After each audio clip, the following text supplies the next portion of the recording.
राधे राधे दोस्तों, श्री शिवाय नमस्तुभ्यम। एक समय की बात है, किसी गांव में एक बहुत गरीब ब्राह्मण निवास करते थे। उनकी पत्नी नियम पूर्वक प्रदोष का व्रत किया करती थी। ब्राह्मण को एक पुत्र रत्न की प्राप्ति हुई थी। एक समय की बात है, ब्राह्मण का पुत्र गंगा स्नान करने के लिए जाने लगा। दुर्भाग्यवश रास्ते में चोरों ने उसे घेर लिया और कहने लगे, हम तुम्हें मारेंगे नहीं, तुम अपने पिता के गुप्त धन के बारे में हमें बता दो।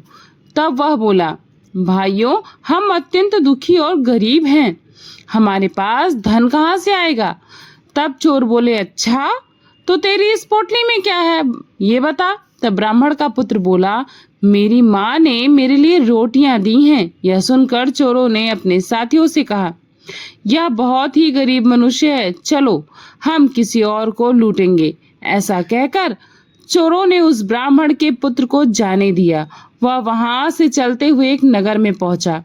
नगर के पास एक बरगद का बड़ा सा पेड़ था। वह ब्राह्मण पुत्र उसी बरगद के वृक्ष की छाया में सो गया। उसी समय उस नगर के सिपाही चोरों की खोज करते हुए उस बरगद के पेड़ के पास जाकर पहुंचे और ब्राह्मण के पुत्र को चोर समझकर बंदी बनाकर राजा के पास लेकर गए। राजा ने उसे कारावास में बंद करने का आदेश दे दिया। ब्राह्मणी का लड़का जब घर नहीं लौटा, तब उसे अपने पुत्र की बहुत चिंता हुई। अगले दिन प्रदोष का दिन था। ब्राह्मणी ने प्रदोष व्रत किया और भगवान शंकर से मन ही मन अपने पुत्र की कुशलता की प्रार्थना करने लगी। भगवान शंकर ने उस ब्राह्मणी की प्रार्थना स्वीकार कर ली।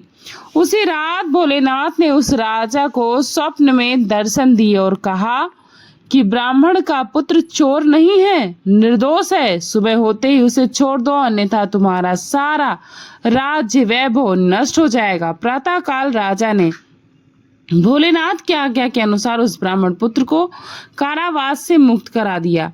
ब्राह्मण पुत्र ने अपनी सारी कहानी राजा को सुना दी। सारा वृत्तांत सुनकर राजा ने अपने सिपाहियों को उस ब्राह्मण पुत्र के माता पिता को राज दरबार में लाने के लिए भेजा। ब्राह्मण और ब्राह्मणी बहुत डर गए। राजा ने उन्हें डरा हुआ देखकर कहा, आप भयभीत ना होइए, आपका बालक निर्दोष है। राजा ने ब्राह्मण को 5 गांव दान में दे दिए, जिससे वह सुख पूर्वक अपना जीवन व्यतीत कर सका। भोलेनाथ की कृपा से ब्राह्मण परिवार आनंद के साथ रहने लगा। जो भी मनुष्य रवि प्रदोष को व्रत करता है और श्रद्धा पूर्वक इस कथा का श्रवण करता है, वह सुख पूर्वक और निरोगी होकर अपना पूर्ण जीवन व्यतीत करते हैं तथा उनके जीवन में खुशहाली आती है। जय भोलेनाथ, जय माता पार्वती की। ये कथा आप सभी को कैसी लगी कमेंट बॉक्स में जरूर बताइएगा। चैनल को सब्सक्राइब कर लीजिएगा, वीडियो को लाइक करेगा, फ्रेंड्स एंड फैमिली के साथ शेयर करना ना भूलिएगा। राधे राधे, श्री शिवाय नमस्तुभ्यं।